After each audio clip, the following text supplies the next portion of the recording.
Hello students, तो आज हम लेकर आ गए हैं मैकेनिकल प्रॉपर्टीज ऑफ फ्लूइड्स का नेक्स्ट लेक्चर। तो स्टूडेंट्स, ये लेक्चर जो रहेगा ये जेईई एडवांस्ड के लिए सबसे इंपॉर्टेंट रहेगा। बोर्ड के एग्जाम में यहाँ से क्वेश्चन नहीं बनेगा। तो टॉपिक का नाम क्या है, चलिए देखते हैं। टॉपिक है आपके पास कि force on surface emerged in a liquid, कि जब आपके पास मान लीजिए कोई लिक्विड होगा किसी कंटेनर के अंदर और उसके अंदर आप एक सरफेस यानी कि किसी भी शेप का कोई भी सरफेस या कोई बॉडी जो है अगर आप उसके अंदर इमर्ज कर देते हो तो उस पर जो है वो टोटल फोर्स जो है वो कितनी लगती है।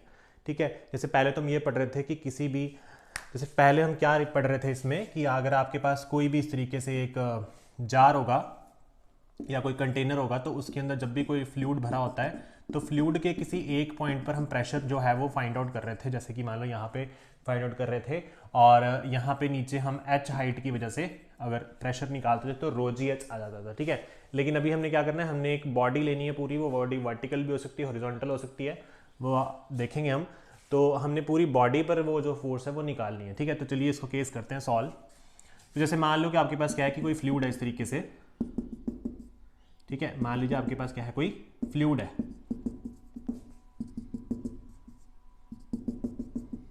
अब मान लो जो आपके पास फ्लूइड है उसके अंदर जो बॉडी आपने इमर्ज की है वो मान लीजिए आपके पास किस शेप की है, वो स्क्वायर शेप की, रेक्टेंगल या ट्रायंगुलर शेप, किसी भी शेप की हो सकती है। ठीक है, तो अभी मैं अपनी मर्जी से यहाँ पे एक बॉडी बना रहा हूँ। तो मान लीजिए जो बॉडी है वो इस तरीके से है, यहाँ पे ऐसे। अब ये जो बॉडी है बेसिकली ये आपको यहाँ पे ऐसे दिख रही है, बट एक्चुअल में 3 डायमेंशन में सोच के देखिए ये बॉडी कुछ इस तरीके से लाई कर रही है, इस पोजीशन में ये बॉडी जो है लाई कर रही है। फ्रंट व्यू अगर आप देखोगे तो इस तरीके से होगा, जैसे मान लो मैं यहाँ से खड़ा होकर देखूंगा तो मुझे ये बॉडी इस तरीके से यहाँ से सामने से दिखाई देगी, बट एक्चुअल में साइड से देखोगे तो आपको ऐसे दिखेगी ये बॉडी। ठीक है, तो हमने ये देखना कि जो बॉडी है इस पे जो है फोर्स जो है टोटल फोर्स वो कितनी लग रही है। तो आप यहाँ पे इस बॉडी को अगर मान लो मैं इस बॉडी को, ये बॉडी ऐसे अगर इसको ऐसे ऐसे रखता तो ये किसी भी शेप की हो सकती थी, ट्रायंगल शेप की हो सकती थी, ठीक है, रेक्टेंगल की हो सकती थी, स्फेरिकल बॉडी, किसी भी शेप की बॉडी हो सकती है। ठीक है, तो अभी हम इसका साइड व्यू ले रहे हैं इस तरीके से।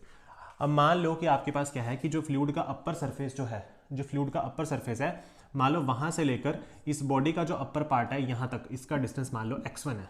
ठीक है, कितना डिस्टेंस है, x1। और मान लो कि जो लोअर पार्ट है इसका यहां से लेकर यहां तक उसका डिस्टेंस है x2। ठीक है, एक x1 हो गया, एक x2 हो गया। अब हमने क्या करना है, सबसे पहले हम ऐसे क्वेश्चंस को सॉल्व करने के लिए क्या करते हैं, हम बॉडी को ये मानकर चलते हैं कि जो बॉडी है वो अलग अलग एलिमेंट से मिलकर बनी है या अलग अलग उसके स्ट्रिप्स जो है उससे मिलकर बनी हुई है। तो एलिमेंट्स के से अगर मिलकर बनी है तो हम उसमें से एक पतली सी स्ट्रिप यहाँ से कट कर लेंगे।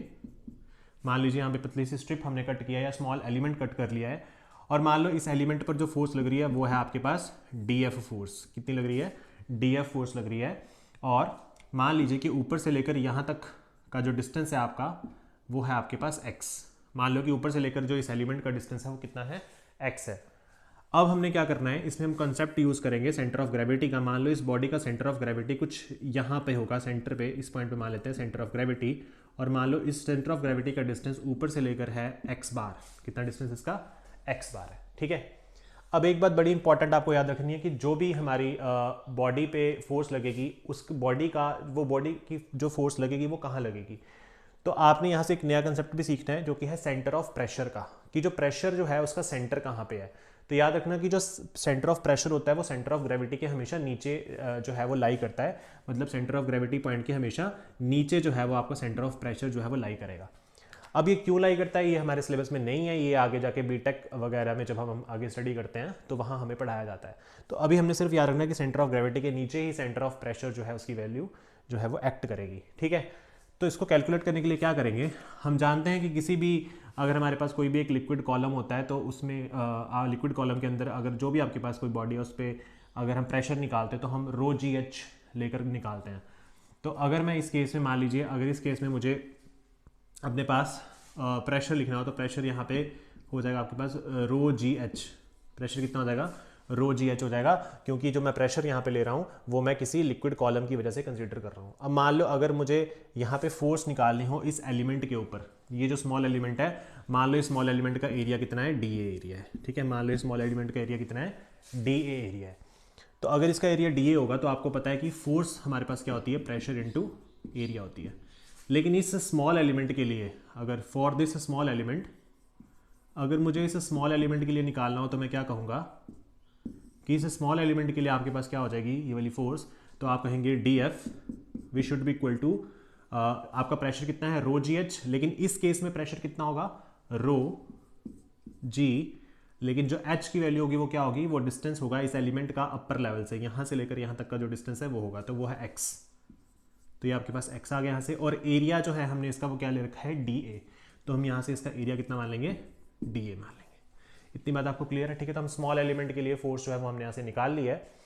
अब हम क्या कर सकते हैं यहाँ से कि हम इसको इंटीग्रेट कर सकते हैं, और इंटीग्रेट कर अगर एक एलिमेंट की फोर्स डी एफ है तो पूरी बॉडी की निकाल सकते हैं इंटीग्रेशन से, ये आपको पता है। तो हम यहाँ पे इंटीग्रेशन करते हैं इसकी डी एफ की, और इस तरफ भी इंटीग्रेशन करेंगे रो जी एक्स डी ए। तो यहाँ से डी एफ की इंटीग्रेशन आपके पास क्या आ जाएगी, एफ आ जाएगी, और यहाँ से इंटीग्रेशन में क्या होगा बेटा, जो रो और जी है वो बाहर आ जाएगा, और अंदर इंटीग्रेशन में रह जाएगा एक्स और डी ए। अंदर इंटीग्रेशन में क्या आ जाएगा एक्स और डी ए। अब बेटा ये जो इंटीग्रेशन में एक्स और डी आया है, इसको लिखने का दूसरा तरीका क्या है कि आप यहाँ पे क्या कर रहे हो, जो आपके पास x है ना, उस x को आप x बार भी लिख सकते हो। क्या लिख सकते हो, x बार, क्योंकि देखो जो ये x बार होगा ना आपके पास, ये पूरा x बार, x बार पहले तो सेंटर ऑफ ग्रेविटी तक का डिस्टेंस होता है हमारा, ठीक है। पहली बात तो सेंटर ऑफ ग्रेविटी तक का डिस्टेंस है, और दूसरी बात की जो x बार है उसमें दोनों डिस्टेंस कवर हो जाएंगे। एक्चुअल में x बार जो है आपके पास वो ये है, x bar is equals to x1 plus x2 divided by 2। Actual में x बार क्या है, x1 plus x2 divided by 2, मतलब यहां से यहां तक का डिस्टेंस, ऊपर वाले का बॉडी का ऊपर तक का, और नीचे तक का जो डिस्टेंस है अपर लेवल से, वो आपके पास x2 है। तो ये हम अपने पास इसको क्या लिख सकते हैं, x1 plus x2 divided by 2 लिख सकते हैं। तो इस इंटीग्रेशन को आप इस तरीके से भी लिख सकते हो कि x dA जो है वो आप x बार a लिख सकते हो, ठीक है। क्या लिख सकते हो, x integration dA is equals to x bar a। अब ये जो केस हमने अभी यहाँ पे निकाला सेंटर ऑफ ग्रेविटी का, ये हम सिस्टम ऑफ पार्टिकल्स जो हमारा चैप्टर है उसमें हम इसको स्टडी करते हैं वैसे तो, लेकिन अभी मैं आपको बता देता हूँ। तो देखो x को क्या लिख दिया हमने, x बार लिख दिया इंटीग्रेशन में, और dA को लिख दिया a, क्योंकि dA जो है वो एक एलिमेंट का एरिया है, तो सारे एलिमेंट्स का अगर एरिया आप लोगे तो वो टोटल एरिया कितना हो जाएगा, a हो जाएगा, ठीक है। तो यहाँ से अब हम इस इक्वेशन को क्या लिख सकते हैं, f is equals to rho g x bar a, या हम लिख सकते हैं f is equals to rho g a x bar, इस तरीके से भी लिख सकते हैं, ठीक है। आप दोनों में से कैसे भी लिख सकते हो। अब जरा इस इक्वेशन को ध्यान से देखो, इस इक्वेशन को अगर हम ध्यान से देखेंगे तो इससे हमें क्या पता लग रहा है कि जो फोर्स हो लग रही है बेटा, ये बराबर है रो g x bar into area के।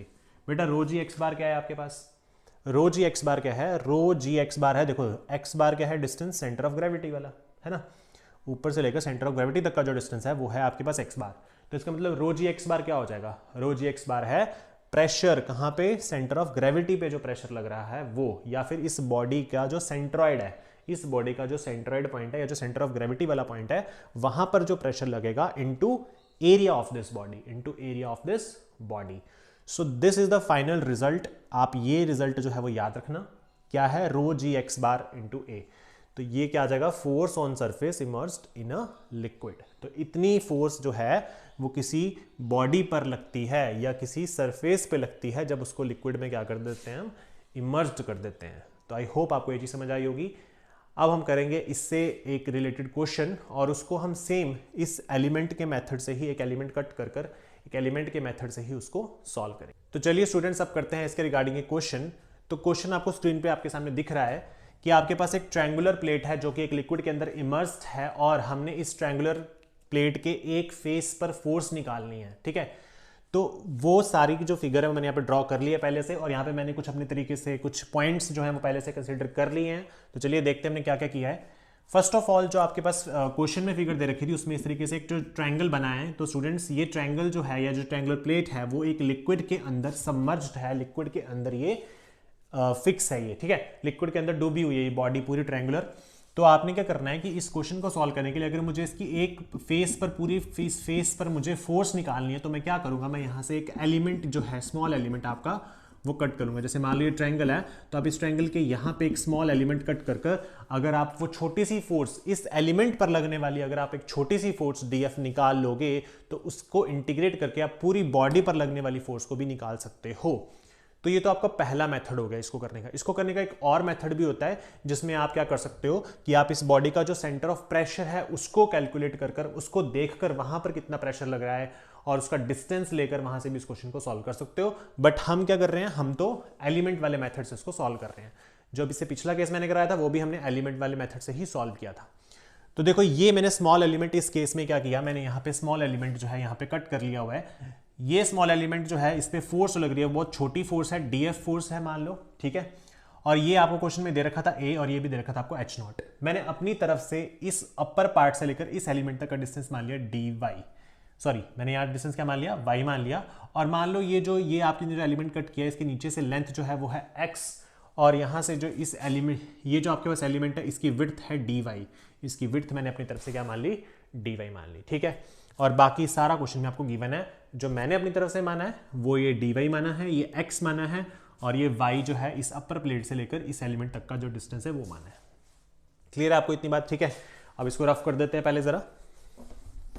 अब हम एलिमेंट वाले मेथड से इसको सॉल्व करेंगे, ठीक है। तो देखो क्या करेंगे, सबसे पहले कि यहां से ये जो स्मॉल फोर्स है, आपको चलिए फोर्स पहले आपको पता ना, फोर्स क्या होती है, प्रेशर इनटू एरिया होती है बेटा। फोर्स क्या होती है, प्रेशर इनटू एरिया।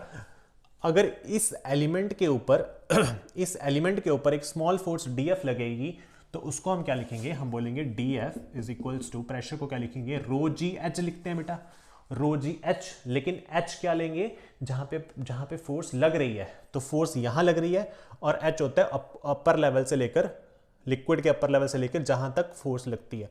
तो ये पूरा डिस्टेंस कितना होगा, एच नॉट यहां तक, और नीचे हो जाएगा आपके पास y। तो एच नॉट प्लस वाई आपके पास यहाँ पे पूरा डिस्टेंस हो जाएगा। तो आप रो जी एच में लिख दोगे एच नॉट प्लस वाई, और साथ में एरिया आपके पास बेटा देखो, इसका एरिया कितना होगा इस एलिमेंट का, ये कितना है बेटा, x है, this is your x and this is your D Y. So x into D Y is your area, x into D Y is your area. Clear है आपको बात, x इंटू डी वाई क्या हो गया आपके पास, area हो गया, ठीक है। अच्छा अब क्या कर सकते हैं हम, अब देखो अब हम क्या करेंगे यहाँ पे, ये जो इंटीग्रेशन हम कर रहे हैं ना यहाँ पे, वो डी वाई की टर्म्स में है, ठीक है, किसमें, डी वाई की टर्म्स में है। तो हमें x को चेंज करना पड़ेगा, हमें x को ऐसे चेंज करना पड़ेगा कि मेरे पास जो भी वैल्यू आए वो y की फॉर्म में आ जाए।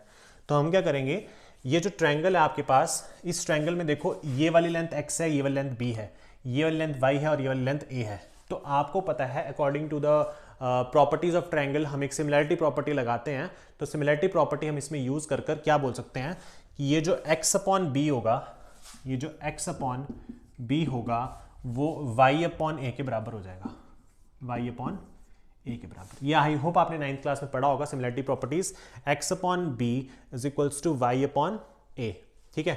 तो ये ट्रायंगल की प्रॉपर्टी हमने यहाँ पे अप्लाई करके ये लिख दिया। अब हम क्या कर सकते हैं, यहाँ से x की वैल्यू निकाल सकते हैं, जो कि आपके पास आ जाएगी y b अपॉन ए। तो ये मैंने क्यों किया, ये मैंने इसलिए किया क्योंकि मुझे यहाँ पे y के टर्म्स में अपनी इक्वेशन बनानी है। तो x की वैल्यू आ गई y b अपॉन ए। अब इसमें वैल्यू पुट करते हैं तो आपके पास आ जाएगा df which is equals to your rho G H naught plus Y, और यहाँ आ जाएगा y upon A b into D Y. Clear है इतनी बात। अब बेटा इंटीग्रेशन कर दो इसकी यहां से यहां तक। अब इंटीग्रेशन जो ये वाली होगी वो कहां से कहां तक होगी, वो होगी यहां से लेकर यहां तक, पूरे प्लेट को लेना है। तो ऊपर 0 है, नीचे पूरी इसकी नीचे तक की जो लंबा लेंथ है वो है a। तो आप इसको इंटीग्रेट करोगे 0 से लेकर a तक इंटीग्रेट कर दोगे बेटा, 0 से लेकर a तक। df की इंटीग्रेशन बेटा क्या हो जाएगी f, और यहाँ पे रो जी आपका कांस्टेंट बाहर आ जाएगा, और ये देखो ये जो b अपॉन ए है ये भी कांस्टेंट है, ये भी चेंज नहीं होगा, तो ये भी बाहर आ जाएगा। तो b अपॉन ए भी आ गया आपका बाहर। तो इंटीग्रेशन में अंदर क्या बचा, 0 से लेकर a तक एच नॉट प्लस वाई, फिर एक बार y और साथ में dy। ये इंटीग्रेशन में आपके पास अंदर आ गया, ठीक है। अब आपके पास यहाँ फोर्स क्या आ जाएगी, इसके बाद मैं यहाँ लिख रहा हूँ रो जी b अपॉन ए, और यहाँ ये एच नॉट वाई जो है, वाई डी वाई अंदर मल्टीप्लाई होगा एच नॉट के साथ। तो आपके पास यहाँ पे आ जाएगा बेटा एच नॉट वाई, जब अंदर आएगा इधर तो वाई की इंटीग्रेशन क्या हो जाएगी, वाई स्क्वायर अपॉन 2, ठीक है, वाई स्क्वायर बाई 2 हो जाएगी यहाँ पर आकर। और जब यहाँ वाई यहाँ आएगा तो यहाँ बन जाएगा वाई स्क्वायर डी वाई। तो वाई स्क्वायर डी वाई की इंटीग्रेशन हो जाएगी आपके पास वाई क्यूब अपॉन 3, और साथ में ब्रैकेट हो जाएगी बंद, 0 से लेकर ए तक हम यहाँ पे लिमिट लगा देंगे। अब आप पुट करोगे अपर लिमिट, तो आपके पास क्या आ जाएगा, F is equals to rho ji B upon A, यहाँ आ जाएगा आपके पास H naught A square upon 2 plus A cube upon 3 bracket close. अब बेटा जब आप इस ब्रैकेट को खोलोगे तो क्या होगा कि ये वाला ए, अगर मैं इस ए को बाई चांस मान लो अंदर ले जाऊं तो ए के से कट जाएगा, ये वाला ए से कट जाएगा, ठीक है। तो आपके पास आपको एफ की वैल्यू क्या मिलेगी, you will get your F value is rho ji B H naught A upon 2 H naught A upon 2 plus A square by 3, H naught A by 2, और ए जब यहाँ जाएगा तो एक ए से कट जाएगा, so you will gate A square by 3। So this is the total force which is acting on one face of the plate. तो यही वो टोटल फोर्स है जो एक फेस पे, पूरे फेस पे जो है वो एक्ट करेगी।